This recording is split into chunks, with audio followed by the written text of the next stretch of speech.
Hi friends, மறுபடியும் ஒரு negative கமெண்ட்டுக்கு தான் ரிப்ளை கொடுக்க போகிறேன். தயவுசெய்து இது ஏம்மா நெகட்டிவ்க்கு கொடுத்து டென்ஷன் ஆக்குற அப்படி சொல்லி தயவுசெய்து டென்ஷன் ஆகிடாதீங்க. இது வந்து ரொம்ப கிட்டத்தட்ட ஒரு 1.5 வருஷத்துக்கு மேலே இந்த பஞ்சாயத்து போயிட்டுருக்கு. கேட்டல ஒரு முடிவுக்கு கொண்டு வருவோம்.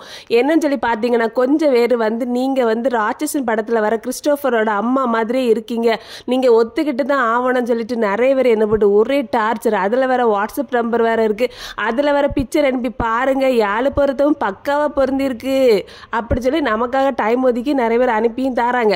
சரி, அதனால சரி அதில் அப்படி இருக்குன்னா இருந்துட்டு போகிறேன். இப்போ நான் வந்து யாருக்கிட்டே வந்து சொன்னேன்னா, நான் உலக அழகிக்கிட்டு ஐஸ்வர்யா ராய் மேடத்துக்கு டஃப் கொடுக்க போகிறேன்டா, பாருங்கன்னு யார்ட்டே சொன்னேன்னா எப்படி இருக்குன்னு அப்படி இருந்துட்டு போகிறேன். போகிற வழியில் பாட்டி எப்படி இருக்கீங்க அப்படின்னு சொல்லி கூப்பிட்டா கூட நல்லா இருக்கேம்மா, நீ நல்லா இருக்கியா அப்படின்னு நான் கேட்பேன். நான் அந்த மாதிரி மைண்ட் செட் உள்ள ஆள் தான்.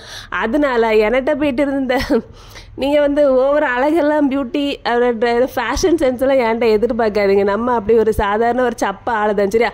அதனால் அப்படின்னா அப்படி இப்படின்னா அப்படி, ஓகே.